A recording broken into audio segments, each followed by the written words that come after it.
एक पिता अपनी 4 वर्षीय बेटी बॉबी से बहुत प्रेम करता था। ऑफिस से लौटते वक्त वह रोज उसके लिए तरह तरह के खिलौने और खाने पीने की चीजें लाता था। बेटी भी अपने पिता से बहुत लगाव रखती थी और हमेशा अपनी तोतली आवाज में पापा पापा कहकर पुकारा करती थी। दिन अच्छे बीत रहे थे कि अचानक एक दिन बॉबी को बहुत तेज बुखार हुआ। सभी घबरा गए। वे दौड़े भागे डॉक्टर के पास गए, पर वहां ले जाते बॉबी की मृत्यु हो गई। परिवार पे तो मानो पहाड़ ही टूट पड़ा और पिता की हालत तो मृत व्यक्ति के समान हो गई। बॉबी के जाने के हफ्तों बाद भी वे ना किसी से बोलते ना बात करते, बस रोते ही रहते। यहाँ तक कि उन्होंने ऑफिस जाना भी छोड़ दिया और घर से निकलना भी बंद कर दिया।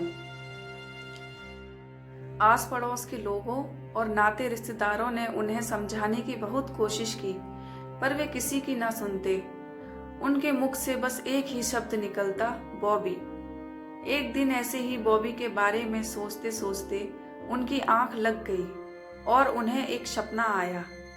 उन्होंने देखा कि स्वर्ग में सैकड़ों बच्चियां परी बनकर घूम रही हैं। सभी सफेद पोशाकें पहने हुए हैं और हाथ में मोमबत्ती लेकर चल रही हैं। तभी उन्हें बॉबी भी दिखाई दी।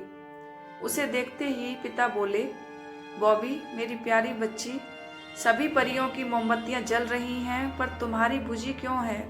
तुम इसे जला क्यों नहीं लेती?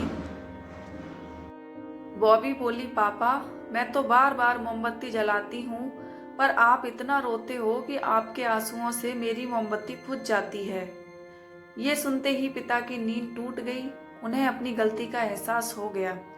वे समझ गए कि उनके इस तरह दुखी रहने से उनकी बेटी भी खुश नहीं रह सकती और वह पुनः सामान्य जीवन की तरफ बढ़ने लगे।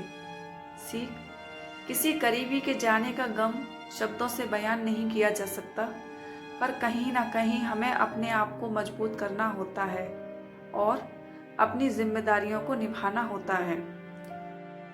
और शायद ऐसा करना ही मरने वाले की आत्मा को शांति देता है। इसमें कोई संदेह नहीं कि जो हमसे प्रेम करते हैं वे हमें खुश ही देखना चाहते हैं, अपने जाने के बाद भी।